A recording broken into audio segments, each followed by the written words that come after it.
নামাজের মাধ্যমে সরকারি কর্মকর্তাদেরকে নীতিবান করে গড়ে তুলে দুর্নীতিমুক্ত সমাজ গড়া, যাকাত ব্যবস্থার মাধ্যমে অর্থনীতির বৈষম্য দূর করে একটা ইনসাফের সমাজ কায়েম করা। আমাদের বিপ্লবী শরীফ ওসমান হাদির জীবনের শেষ মুহূর্তের একটাই কথা ছিল, জুলুমের বিরুদ্ধে ইনসাফ প্রতিষ্ঠার লড়াই। হে আমার দেশপ্রেমিক তাওহীদি জনতা, আমি তোমাদেরকে বলতে চাই, এই ইনসাফের লড়াই যদি সত্যিকার অর্থে কামিয়াব করতে চাও, আল কোরআনের সমাজ গড়া ছাড়া বিকল্প কোনো রাস্তা নাই। আমরা সমাজে অন্য সকলকে স্টেক দিয়েছি। সমাজে ডাক্তাররা সরকারের পার্ট হয়, ইঞ্জিনিয়াররা সরকারের পার্ট হয়, পলিটিশিয়ানরা সরকারের পার্ট হয়, অর্থনীতিবিদরা সরকারের পার্ট হয়, সকল প্রফেশনের লোকেরা সরকারের পার্ট হয়, শিল্পপতিরা সরকারের অংশীদার হয়। সবাই সরকারের অংশীদার হয়ে 54 বছর পর্যন্ত বাংলার মানুষকে তোমরা মুক্তি দিতে পারো নাই। আমরা চাই এবার আমাদের একটা অধিকারের আদায় করার জন্য অধিকারের দাবি নিয়ে মাঠে নেমেছি। সেটা হলো অন্য সবাই থাকবে, কিন্তু আগামীর বাংলাদেশের রূপকল্প তৈরি করতে হলে বাংলাদেশের সরকার ব্যবস্থাপনায় সত্যিকার কোরআন হাদিসের গভীর এলেম সম্পন্ন আলেম ওলামাদের অংশীদারিত্ব চাই। ইনশাআল্লাহ যদি আলেম ওলামারা তারা যদি কোরআন হাদিসের এলেম নিয়ে রাষ্ট্র এবং সরকারের নীতি নির্ধারণী জায়গাগুলোতে যদি যেতে পারেন, তখনই এই দেশ আত্মমর্যাদা নিয়ে বিশ্ব দরবারে মাথা উঁচু করে দাঁড়াতে শিখবে। সারা দুনিয়াকে দেখিয়ে দিয়েছে মোল্লারা, সারা দুনিয়াকে দেখিয়ে দিয়েছে আলেম ওলামারা। আমি একটা দেশ জানি, একটা দেশ আমি দেখে এসেছি, যেই দেশের 30 জন মন্ত্রীর মধ্যে 28 জন মাদ্রাসার আলেম, 28 জন মোল্লা মৌলবী, 28 জন মাদ্রাসার হুজুর। তারা এখনো মাদ্রাসায় পড়ায়, রাষ্ট্র চালায়। আলহামদুলিল্লাহ, সেই রাষ্ট্র সারা দুনিয়ার, ইউরোপ, আমেরিকা, নেটো, সারা দুনিয়াকে বৃদ্ধাঙ্গুলি প্রদর্শন করে রকেটের গতিতে তারা উন্নতি করতেছে। তোমরা যারা মনে করো হুজুররা পারে না, তোমরা বোকার স্বর্গে বসবাস করতেছ। তোমরা দেশের মানুষকে ধোঁকাবাজি করার জন্য, দেশের মানুষের সম্পদ লুটপাট করার জন্য 2 দল মিলে খাতির করছো, 5 বছর আমরা খাবো, 5 বছর তোরা খাবি। যখনই তোমাদের মধ্যে ভাগ বাটোয়ারার সমস্যা তৈরি হয়, এক দল আরেক দলের সঙ্গে মারামারি করো, পরে আবার গলাগলি জড়ে ধরে করো, বলো সরি, আবার আগামী বছর থেকে 10 বছর তুই, 10 বছর আমি। এই ভাওতাবাজির বন্দোবস্ত আর বাংলার মাটিতে আমরা চলতে দেব না ইনশাআল্লাহ। এদেশের আলেম সমাজকে তোমাদের রাষ্ট্রনীতি নির্ধারণের, আগামীর বাংলাদেশের পলিসি মেকিং এর ক্ষেত্রে আলেম সমাজকে স্টেক প্রদান করতে হবে। আমরা রাজনীতিতে এসেছি নিজেদের ধান্দা উদ্ধার করার জন্য নয়। আমরা রাজনীতি করি, আমরা সংসদ নির্বাচনে প্রতিদ্বন্দ্বিতা করছি নিজের অথবা দলীয় স্বার্থ উদ্ধার করার জন্য নয়।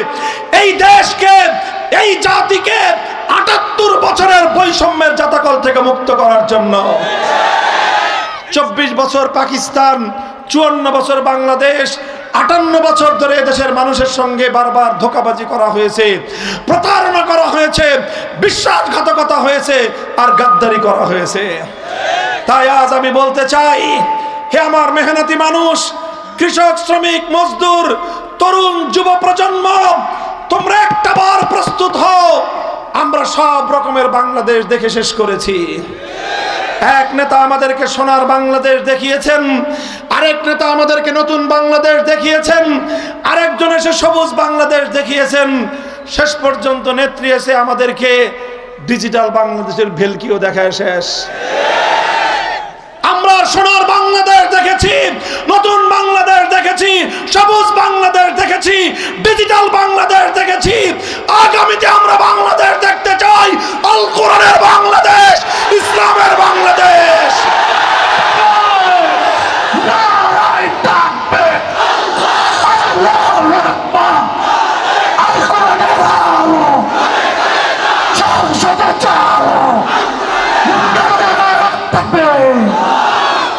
ইনশাআল্লাহ আমরা সেই লক্ষ্যে কাজ করে যাচ্ছি। খেতে সোনার ফসল খেতে সোনার ফসল ফলায়, কৃষকরা সেই ফসলের মূল্য পায় না। শ্রমিকরা মাথার ঘাম ঝরায়, তারা পরিশ্রম করে, প্রোডাকশন করে, সেই প্রোডাকশনের পরে শ্রমিক তার ন্যায্য মূল্য, তার ন্যায্য ভাতা সে পায় না, ন্যায্য পারিশ্রমিক সে পায় না। শিল্পপতিরা 90 ভাগ মুনাফা খায়, 10 ভাগের টাকা দিয়ে শ্রমিকদেরকে তাদের মজুরি পরিশোধ করা হয়। এইভাবে প্রত্যেকটা সেক্টরে গরিবরা ফাঁকি দেয় না, বড় লোকরা ফাঁকি দেয়। আর এই সকল গরিবদের টাকা দিয়ে রাষ্ট্র এবং সরকারের কোষাগার জমা হয়। এরপরে সেই কোষাগারের টাকা দিয়ে কি হয়? এই যে আমাদের দেশের মানুষ দেশে এবং দেশের বাইরে যেই পরিমাণ শ্রম দেয়, যেই পরিমাণ টাকা উপার্জন করে, আর ওই টাকা দিয়ে নিজের জীবন উপকরণ কিনতে গিয়ে সরকারকে যেই পরিমাণ ভ্যাট দেয়, এই টাকাগুলো যদি চুরি আর দুর্নীতি লুটপাট না হতো, 30 বছর আগে বাংলাদেশ সিঙ্গাপুর থেকে উন্নত দেশ থাকতো। সিঙ্গাপুরের স্থানীয় মানুষ আমার বাংলাদেশের মানুষের মতো এত কষ্ট করে উপার্জন করে না, তাদের ব্যক্তিগত উপার্জন এত নাই। বাংলাদেশের মানুষ যেই পরিমাণ উপার্জন করে, আমার দেশের উন্নয়ন হয় না। কারণ একটাই, কারণ আমরা সকলে হাজার হাজার লক্ষ লক্ষ মানুষ ওই যে শতকরা 15 টাকা দিয়ে সরকারের কোষাগার ভরি, আমরা এদিক দিয়ে দেই, আমরা থলের মধ্যে ঢালতে থাকি, ঢালতে থাকি, ঢালতে থাকি। সোনার দল ওই থলের নিচে দিয়ে ফুটা করে রাখছে, সব টাকা পয়সা ওই ফুটা দিয়ে বেগম পাড়ায় চলে যায়। এই জন্য আল্লাহর কোরআন বলেছে, আল্লাহ বলেছেন সরকার প্রতিষ্ঠা করলে সর্বপ্রথম দুর্নীতির দুয়ার বন্ধ করো। দুর্নীতির দুয়ার যতদিন বন্ধ না করবা, ততদিন পর্যন্ত জাতি এবং রাষ্ট্রের উন্নতি হতে পারে না। ইন্নাস সালাতা তানহা আনিল ফাহশাই ওয়াল মুনকার। মুহতারাম হাজিরিন, এই জন্য আমি বললাম, আল্লাহ বলেছেন ইমানদারদেরকে ক্ষমতা দিলে তাদের সর্বপ্রথম কাজ হবে নামাজ কায়েম করা, তাদের 2 নম্বর কাজ হবে যাকাত বাস্তবায়ন করা। যাকাত বাস্তবায়ন করার অর্থ কি? যাকাত বাস্তবায়ন করার অর্থ হলো যাকাত ভিত্তিক অর্থনীতি সমাজের মধ্যে, যাকাত ভিত্তিক অর্থ ব্যবস্থা সমাজে বাস্তবায়ন করা। যাকাত ভিত্তিক অর্থ ব্যবস্থার অর্থ কি? আমি আল্লাহর কোরআন থেকে, নবীর হাদিস থেকে 2টো শব্দ বলবো। ইসলাম যে অর্থ ব্যবস্থা বাস্তবায়ন করতে বলেছে, সেই অর্থ ব্যবস্থার মূল কথাই হলো কাইলা ইয়াকুনা দুলাতাম বাইনাল আগনিয়া মিনকুম। দেশের মধ্যে এমন একটা অর্থ ব্যবস্থা, এমন একটা অর্থনৈতিক সিস্টেম কায়েম করতে হবে, সম্পদের মালিক যেন শুধুমাত্র বড় লোকরা না হয়। এই যে জুলাই বিপ্লব করেছেন আপনারা, কথা বলেন ঠিক কিনা? জুলাই বিপ্লবের মধ্যে শ্রমিকদের অবদানের কথা অনেকেই বলে না। আমরা জানি শ্রমিকদের অবদানটা কি ছিল। জুলাই বিপ্লব শুরু করেছে ছাত্ররা, জুলাই বিপ্লব শুরু করেছে ছাত্র জনতা। ছাত্ররা যেমন জুলাই বিপ্লব করেছে, প্রতিটি পয়েন্টে বৈষম্য বিরোধী আন্দোলনে, স্বৈরতন্ত্রের বিরুদ্ধে, ফ্যাসিবাদের বিরুদ্ধে, জুলুমতন্ত্রের বিরুদ্ধে ঢাকা শহরের প্রতিটি পয়েন্টে পয়েন্টে ছাত্র জনতাকে বুকের রক্ত দিয়ে সাহস জুগিয়েছে শ্রমিকরা। আপনি হিসাব করে দেখেন কতজন শ্রমিকের রক্ত গিয়েছে জুলাই বিপ্লবে। এই শ্রমিকরা রক্ত দিয়ে, জীবন দিয়ে বিপ্লব আনে। প্রতিটি পরিবর্তনের সময়, প্রতিটি বিপ্লবে সবচেয়ে বেশি রক্ত দেয় শ্রমিক জনতা। ইতিহাস তার সাক্ষী। কিন্তু এই যে যেটা বলতেছিলাম, যে সমাজের মধ্যে বৈষম্য, বৈষম্যটা কি? সমাজে অর্থ ব্যবস্থা অল্প কিছু মানুষ ভোগ করে, টাকা পয়সা অল্প কিছু মানুষের কাছে কুক্ষিগত হয়ে থাকে, দেশের সম্পদ অল্প কিছু মানুষ ভোগ করে, বিলাসিতা করে, আর সাধারণ মানুষ ব্যাপকভাবে তাদের অবস্থা হয় নুন আনতে পান্তা ফুরায়। তাদের অবস্থা হয় হাড় ভাঙ্গা খাটুনি খেটে রাত দিন 24 ঘন্টা পরিশ্রম করার পরেও স্ত্রীকে খুশি করার মতো একটু বাজার সদাই করা তাদের জন্য কঠিন হয়ে যায়। সন্তান অসুস্থ হলে কলিজার টুকরা সন্তানকে একটু সুচিকিৎসা দিবে, একজন গরিব শ্রমিক বাবার পক্ষে সেটা অনেক সময় সম্ভব হয়ে ওঠে না। গরিব শ্রমিক বাবার ঘরে যেই মা আছে, দুঃখিনী মা, অসুস্থ মা, সেই মা ধুকে ধুকে মৃত্যুর কোলে ঢলে পড়ছে, শ্রমিক সন্তানের পক্ষে চোখের অশ্রু ছাড়া আর কিছুই দেওয়া সম্ভব হয় না। কারণ মায়ের চিকিৎসার জন্য তার যেই প্রয়োজন, সেই প্রয়োজন মেটানোর মতো অর্থনৈতিক সঙ্গতি তার নাই। আর এই রাষ্ট্র শুধু বড়লোকদের নিরাপত্তা দেয়, এই রাষ্ট্র বড়লোকদের সমস্ত সার্ভিস দেয়, এই রাষ্ট্র শিল্পপতিদের নিরাপত্তা দেয়, এই রাষ্ট্র আমার শ্রমিক মেহনতি জনতার মৃত্যুমুখী মায়ের চিকিৎসা সেবা দিতে পারে না।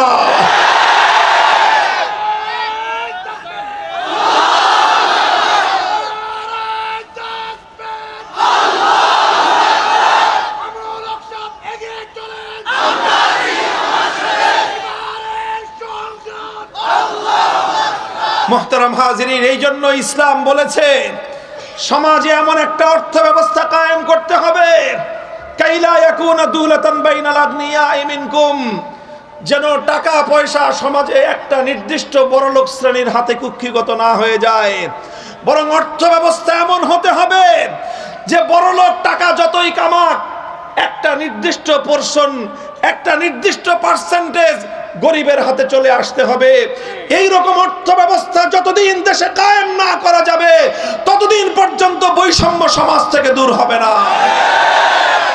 বৈষম্য দূর হবে কিভাবে? আল্লাহর নবী আরেক হাদিসের মধ্যে বলেছেন যাকাতের কথা, তুখাযু মিন আগনিয়াইহিম ওয়া তুরাদ্দু আলা ফুকারাইহিম। যাকাত ভিত্তিক অর্থ ব্যবস্থার মৌলিক বৈশিষ্ট্যই হলো এই, ধনীর কাছ থেকে, তার সম্পদের থেকে অতিরিক্ত যেই সম্পদ তার কাছে রয়েছে, তার প্রয়োজনের চেয়ে অতিরিক্ত সম্পদ তার কাছ থেকে নিয়ে, যেই গরিবের নিত্য প্রয়োজন পূরণ হয় না, যেই গরিবের সন্তানের খাবার আহার জুটে না, যেই গরিবের দুঃখিনী মায়ের চিকিৎসার ব্যবস্থা হয় না, যেই দরিদ্রের স্ত্রীর, তার গর্ভবতী স্ত্রীর নিরাপদ প্রসবের ব্যবস্থা হয় না, যেই গরিবের সন্তান চিকিৎসার অভাবে ধুকে ধুকে মরতেছে, বড় লোকের বিলাসী গাড়ি বাজেয়াপ্ত করে সেই টাকা দিয়ে গরিবের নিত্য প্রয়োজনের, তার জীবন ধারণের প্রয়োজন পূরণ করা রাষ্ট্রের দায়িত্ব। আমার রাষ্ট্রের যে অবস্থা, বড় লোকদের কাছ থেকে এই সকল বিলাসী দ্রব্য এগুলোকে বাজেয়াপ্ত করা লাগবে না, শুধুমাত্র গরিবের কাছ থেকে যেই ট্যাক্সগুলো নেওয়া হয়, যেই ভ্যাটগুলো নেওয়া হয়, এগুলো যদি এই সমাজপতিরা চুরি করে না খেত, দুর্নীতি আর লুটপাট না করত, বরং এই টাকাগুলো দিয়ে যদি দেশের জনগণের জন্য, গরিব দুঃখী সাধারণ মানুষের জন্য তাদের চিকিৎসার ব্যবস্থা করত, তাদের প্রয়োজনীয় নিত্য প্রয়োজন পূরণের ব্যবস্থা করত, তাহলে এই দেশের সাধারণ নাগরিকরা এখন চিকিৎসাহীন ভাবে মারা যেত না। আমাদেরকে শুধুমাত্র উন্নয়নের গাল গল্প শোনানো হয়। উন্নয়নের গাল গল্প কিরকম? আমাদেরকে হিসাবের মার পেছে বুঝ দেওয়া হয়।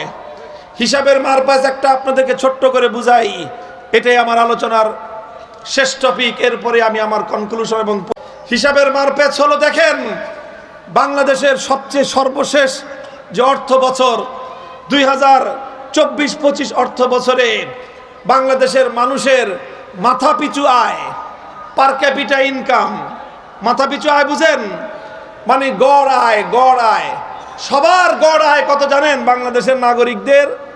বাংলাদেশের নাগরিকদের গড় আয় হলো $2,820। বাংলাদেশি টাকায় হয় প্রায় 3,40,000 টাকা। বার্ষিক আয় 3,40,000 টাকা। তো বার্ষিক যদি 3,40,000 টাকা আয় হইতে হয়, তো ধরে নেন আপনার পরিবারে যদি 4 জন সদস্য থাকেন, 4 জন, আপনি, আপনার স্ত্রী, আপনার একটা ছেলে আর একটা মেয়ে, 4 জন সদস্য যদি হয়, তাহলে বাংলাদেশে এক একটা পরিবার পিছু, যেই পরিবারের 4 জন সদস্য আছে, সেই পরিবারের মাসিক আয় আছে 14 লক্ষ টাকা। বার্ষিক আয় যদি 14 লক্ষ টাকা হয়, তাহলে মাসিক আয় হওয়া লাগে কত? 1,20,000 টাকা করে। আমি আপনাদেরকে এই বিশাল মজমার মধ্যে জিজ্ঞাসা করতে চাই, হাজার হাজার মানুষ, আপনাদের কয়জনের এরকম মাসিক 1,20,000 টাকা ইনকাম আছে? হাত উঠান দেখি। এই যে হাজার হাজার মানুষ, লক্ষ লক্ষ মানুষ, এদের কারো কিন্তু 1,20,000 টাকা মাসে ইনকাম নাই। তাহলে গড়ে 18 কোটি মানুষের ইনকাম, গড়ে 18 কোটি মানুষের বার্ষিক ইনকাম 3,40,000 কিভাবে হলো? কিভাবে হলো একটা গল্প শোনাই আপনাদেরকে। এক বেটা গেছে খাল পার হইতে। খাল পার হওয়ার সময় একজনকে কৃষককে জিজ্ঞাসা করছে, এই বেটা এই খাল যে পার হব, এই খাল পার হইতে আমার ঠাই হবে? কয় না না, ঠাই হবে না, খালের মাঝখানে অনেক পানি, আপনি যদি খাল পার হইতে যান মাঝখানে গিয়ে ডুবে যাবেন। কয় বেটা তুই বুঝবি না, তুই হিসাব জানোস না, আমি হিসাব জানি, আমি তোকে জিজ্ঞাসা করি তুই আমাকে বল। কয় খালের ওই পারে কয় হাত পানি আছে? কয় খালের ওই পারে পানি আছে 1 হাত। কয় খালের এই পানে পানি আছে কয় হাত? কয় এই পারেও পানি আছে 1 হাত। খালের মাঝখানে পানি আছে কয় হাত? কয় খালের মাঝখানে পানি আছে 5 হাত। তো বলেন 5 হাত পানিতে ঠাই হয়? কয় 5 হাত পানিতে তো ঠাই হয় না, কিন্তু হিসাবে দেখি আমরা, যোগ করো, 3 জায়গা থেকে পানি মাপছো, এক জায়গায় 1 হাত, আরেক জায়গায় 1 হাত, আরেক জায়গায় 5 হাত, তাহলে 5 যোগ 1 যোগ 1 কত হলো? 7 হাত পানি। এবার যেহেতু তুমি 3 জায়গা থেকে পানি নিছো, এবার তুমি ভাগ করো, 7 রে 3 দিয়ে ভাগ দাও, কয় হাত হয়েছে? 2.25 হাত। কয় হাত? 2.25 হাত না 2.25 হাত? 2.25 হাত। কয় এই খালে তাহলে পানি আছে গড়ে 2.25 হাত। গড় পানি কয় হাত? গড় পানি 2.25 হাত। এরপরে ঠ্যাঙের নিচ দিয়ে মাপে যে 2.25 হাত, এই হাঁটুর উপর পর্যন্ত হয়। কয় বেটা এই খালে গড় পানি আছে 2.25 হাত, 2.25 হাত মানে আমার হাঁটু পর্যন্ত, এমনি পার হইতে পারবো। এখন আপনারা বলেন তো দেখি, এখন যে খালের মধ্যে গড় পানি আছে 2.25 হাত, কথা তো ঠিক? কথা ঠিক কি না? গড় পানি তো 2.25 হাত, কিন্তু তুমি এই গড় পানি মাইপা যদি খাল পার হইতে থাকো, মাঝখানে গিয়ে তুমি খালের মধ্যে ঠাই পাবে না, ডুবা মরবা। কেন? গড় পানির হিসাব ঠিক ছিল না? গড় হিসাব দিয়ে খাল পার হওয়া যায় না। কথা বলেন ঠিক কি না? গড় হিসাব দিয়ে খাল পার হওয়া যায় না। আজকে আমাদের বাংলাদেশের সাধারণ মানুষকে ওনারা গড় হিসাব দেয়। একজনে দিয়ে গেছে 15 বছর, বলছে বাংলাদেশ উন্নয়নের রোল মডেল। কেমনে রোল মডেল হলো? কয় বলে মাথা পিছু ইনকাম বাড়তেছে। মাথা পিছু প্রত্যেক বছর ইনকাম বাড়ে। আপনার আমার ইনকাম বাড়ুক আর না বাড়ুক, গড়ে ইনকাম বাইরে যায়। ওই যে আমি আর আপনি কিন্তু এই 1 হাত 1 হাতই আছি, মাঝখান দিয়ে একজনে যে 5 হাত খেয়ে ফেলায়, এইভাবেই গড় ইনকাম বাড়ে।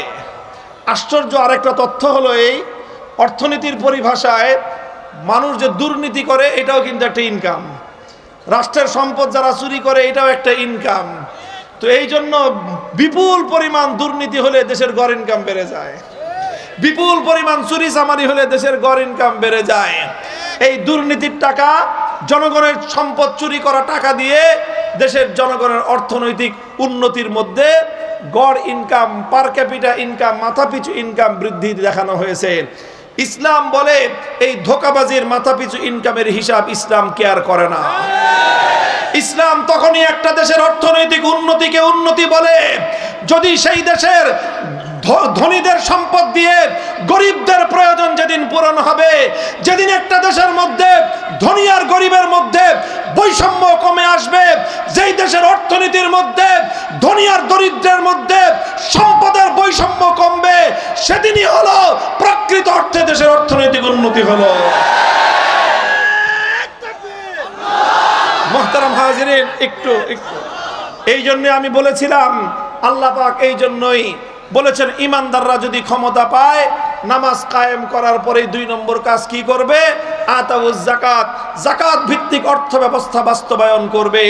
যাকাত ভিত্তিক অর্থ ব্যবস্থা বাস্তবায়ন করার অর্থ শুধু এটা নয়, শতকরা 2.5% নিয়ে গরিবের মধ্যে বন্টন করে দিবে, শুধু এতটুকু নয়। যাকাত ভিত্তিক অর্থ ব্যবস্থা বাস্তবায়নের মূল অর্থ হলো এই, ধনী আর গরিবের মধ্যে বৈষম্য এতটা আকাশ ছোঁয়া থাকতে পারবে না। একজনে মাটির নিচে থাকবে, আরেকজন আকাশ ছোঁয়া রাজপ্রাসাদে থাকবে। একজনের মা চিকিৎসাহারা অবস্থা মৃত্যুবরণ করবে, এক গরিবের তার কলিজার টুকরা সন্তান না খেয়ে ধুকে ধুকে মরবে, আর আরেকজন 5টা গাড়ি নিয়ে 3 জনের পরিবারের 5টা দামি গাড়ি হাঁকাবে। আল্লাহর কোরআন এই সকল বৈষম্য ভিত্তিক বৈষম্যমূলক সমাজ ব্যবস্থাকে স্বীকার করে না।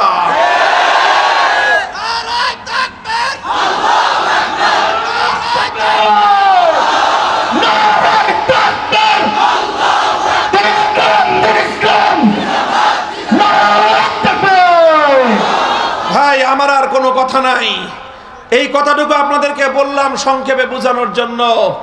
আমরা চাই, আমরা এই দেশ, এই বাংলাদেশ একদিনে গড়ে ওঠে নাই। এই বাংলাদেশ গড়ার পিছনে বহু লম্বা ইতিহাস। সেই ইতিহাস বলার সময় আমার নাই। সেই ইতিহাস হলো, এই বাংলাদেশটা গড়া হয়েছিল জুলুম এবং শোষণ থেকে মুক্তির জন্য। এই বাংলাদেশকে তৈরি করা হয়েছিল মুসলিম জাতিসত্তার বিকাশ সাধন করার জন্য। এই বাংলাদেশ তৈরি করা হয়েছিল কলকাতার দাদাবাবুদের আধিপত্য থেকে মুক্ত হওয়ার জন্য। এই বাংলাদেশ স্বাধীন করা হয়েছিল দিল্লির গোলামীর জিঞ্জির ছিন্ন করার জন্য।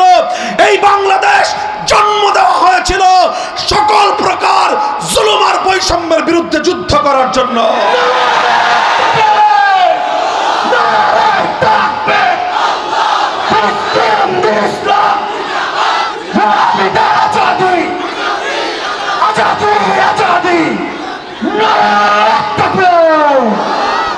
আমি যেই কথাটা বলতে চাই, সর্বশেষ যেই কথা বললাম, নামাজের মাধ্যমে সরকারি কর্মকর্তাদেরকে নীতিবান করে গড়ে তুলে দুর্নীতিমুক্ত সমাজ গড়া, যাকাত ব্যবস্থার মাধ্যমে অর্থনীতির বৈষম্য দূর করে একটা ইনসাফের সমাজ কায়েম করা। আমাদের বিপ্লবী শরীফ ওসমান হাদির জীবনের শেষ মুহূর্তের একটাই কথা ছিল, জুলুমের বিরুদ্ধে ইনসাফ প্রতিষ্ঠার লড়াই। হে আমার দেশপ্রেমিক তাওহীদি জনতা, আমি তোমাদেরকে বলতে চাই, এই ইনসাফের লড়াই যদি সত্যিকার অর্থে কামিয়াব করতে চাও, আল কোরআনের সমাজ গড়া ছাড়া বিকল্প কোনো রাস্তা নাই। আমরা সমাজে অন্য সকলকে স্টেক দিয়েছি। সমাজে ডাক্তাররা সরকারের পার্ট হয়, ইঞ্জিনিয়াররা সরকারের পার্ট হয়, পলিটিশিয়ানরা সরকারের পার্ট হয়, অর্থনীতিবিদরা সরকারের পার্ট হয়, সকল প্রফেশনের লোকেরা সরকারের পার্ট হয়, শিল্পপতিরা সরকারের অংশীদার হয়। সবাই সরকারের অংশীদার হয়ে 54 বছর পর্যন্ত বাংলার মানুষকে তোমরা মুক্তি দিতে পারো নাই। আমরা চাই এবার আমাদের একটা অধিকারের আদায় করার জন্য অধিকারের দাবি নিয়ে মাঠে নেমেছি। সেটা হলো, অন্য সবাই থাকবে, কিন্তু আগামীর বাংলাদেশের রূপকল্প তৈরি করতে হলে বাংলাদেশের সরকার ব্যবস্থাপনায় সত্যিকার কোরআন হাদিসের গভীর এলেম সম্পন্ন আলেম ওলামাদের অংশীদারিত্ব চাই। ইনশাআল্লাহ যদি আলেম ওলামারা তারা যদি কোরআন হাদিসের এলেম নিয়ে রাষ্ট্র এবং সরকারের নীতি নির্ধারণী জায়গাগুলোতে যদি যেতে পারেন, তখনই এই দেশ আত্মমর্যাদা নিয়ে বিশ্ব দরবারে মাথা উঁচু করে দাঁড়াতে শিখবে। সারা দুনিয়াকে দেখিয়ে দিয়েছে মোল্লারা, সারা দুনিয়াকে দেখিয়ে দিয়েছে আলেম ওলামারা। আমি একটা দেশ জানি, একটা দেশ আমি দেখে এসেছি, যেই দেশের 30 জন মন্ত্রীর মধ্যে 28 জন মাদ্রাসার আলেম, 28 জন মোল্লা মৌলবী, 28 জন মাদ্রাসার হুজুর। তারা এখনো মাদ্রাসায় পড়ায়, রাষ্ট্র চালায়। আলহামদুলিল্লাহ, সেই রাষ্ট্র সারা দুনিয়ার, ইউরোপ, আমেরিকা, নেটো, সারা দুনিয়াকে বৃদ্ধাঙ্গুলি প্রদর্শন করে রকেটের গতিতে তারা উন্নতি করতেছে। তোমরা যারা মনে করো হুজুররা পারে না, তোমরা বোকার স্বর্গে বসবাস করতেছ। তোমরা দেশের মানুষকে ধোঁকাবাজি করার জন্য, দেশের মানুষের সম্পদ লুটপাট করার জন্য 2 দল মিলে খাতির করছো, 5 বছর আমরা খাবো, 5 বছর তোরা খাবি। যখনই তোমাদের মধ্যে ভাগ বাটোয়ারার সমস্যা তৈরি হয়, এক দল আরেক দলের সঙ্গে মারামারি করো, পরে আবার গলাগলি জড়ে ধরে করো, বলো সরি, আবার আগামী বছর থেকে 10 বছর তুই, 10 বছর আমি। এই ভাওতাবাজির বন্দোবস্ত আর বাংলার মাটিতে আমরা চলতে দেব না ইনশাআল্লাহ। এদেশের আলেম সমাজকে তোমাদের রাষ্ট্রনীতি নির্ধারণের, আগামীর বাংলাদেশের পলিসি মেকিং এর ক্ষেত্রে আলেম সমাজকে স্টেক প্রদান করতে হবে। আমরা রাজনীতিতে এসেছি নিজেদের ধান্দা উদ্ধার করার জন্য নয়। আমরা রাজনীতি করি, আমরা সংসদ নির্বাচনে প্রতিদ্বন্দ্বিতা করছি নিজের অথবা দলীয় স্বার্থ উদ্ধার করার জন্য নয়। এই দেশকে, এই জাতিকে 78 বছরের বৈষম্যের জাতাকল থেকে মুক্ত করার জন্য।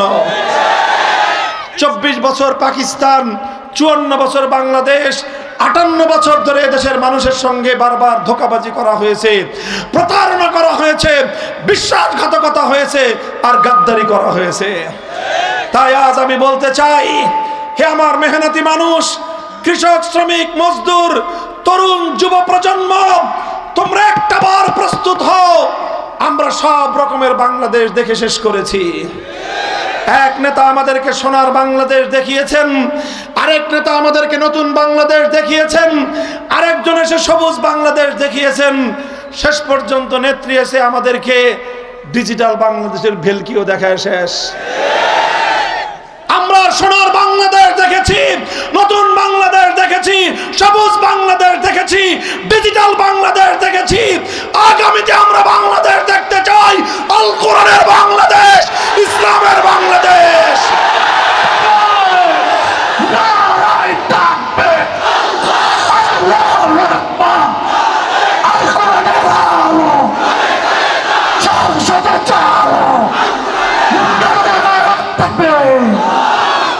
ইনশাআল্লাহ আমরা সেই লক্ষ্যে কাজ করে যাচ্ছি, আমরা কাজ করে যাচ্ছি। আমরা এতদিন পর্যন্ত আমাদের ঘর গুছিয়েছি, বাংলাদেশের প্রতিটি অঞ্চলে মাদ্রাসা প্রতিষ্ঠা করেছি এই জাতির সন্তানদেরকে সঠিক ঈমান আমল শিক্ষা দেওয়ার জন্য। এরপরে আমরা স্কুলে যে সকল ছেলেমেয়েরা যায়, সেই সকল স্কুলের ছেলেমেয়েদেরকেও 1 ঘন্টার জন্য বিভিন্ন স্কুলগামী বাচ্চাদের জন্য আফটার স্কুল মাকতাব নামে বিভিন্ন নামে আলেমরা সমস্ত স্কুলের বাচ্চাদেরকেও 1 ঘন্টা সময় নিয়ে তাদেরকে কোরআনের শিক্ষা দেওয়ার ব্যবস্থা করেছি। আমাদের ফান্ডামেন্টাল মৌলিক কাজ শেষ, এবার আমরা রাষ্ট্রের হিস্সা চাই। আগামীতে আমরা রাজনীতিতে আসতে চাই, বাংলাদেশের রাজনীতি নিয়ন্ত্রণ করতে চাই। হে আমার তাওহীদি জনতা, তোমরা আমাদেরকে সহযোগিতা করবে তো? ইনশাআল্লাহ তিতুমিরের বাংলাদেশ থেকে, শরীয়তুল্লাহর বাংলাদেশ থেকে বেইনসাফি, জুলুম, বৈষম্য ঝাঁটাপেটা করে বিদায় করা হবে। শরীফ ওসমান হাদিরা যে ইনসাফের জন্য রক্ত দিয়েছে, জীবন দিয়েছে, যদি আল কোরআনের ইনসাফ কায়েম করার জন্য শরীফ ওসমান হাদির মতো বুলেটের মুখে বুক পেতে দিতে হয়, মাথাকে বিদ্ধ করতে হয়, আল্লাহর কোরআন কায়েম করার জন্য, ইসলামের বিপ্লবের জন্য শাহাদাতের রক্ত দিতে কারা কারা প্রস্তুত থাকবা? হাত তুলে শপথ করো।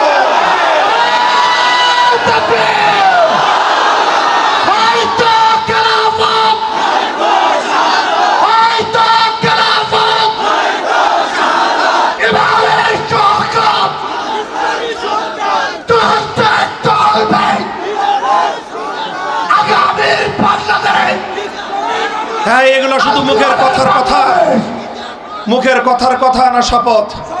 বলেন বলেন, অঙ্গীকার, অঙ্গীকার, ইসলামী সমাজ কায়েম করার অঙ্গীকার, ইসলামী রাষ্ট্র প্রতিষ্ঠার অঙ্গীকার, আল কোরআনের সমাজ কায়েমের অঙ্গীকার। এই অঙ্গীকার কার সাথে? বলেন কার সাথে? আল্লাহ পাক রব্বুল আলামিন আমাদেরকে অঙ্গীকার শপথ পূরণের তৌফিক দান করেন। আখিরু দাওয়ানা আলহামদুলিল্লাহি রাব্বিল আলামিন।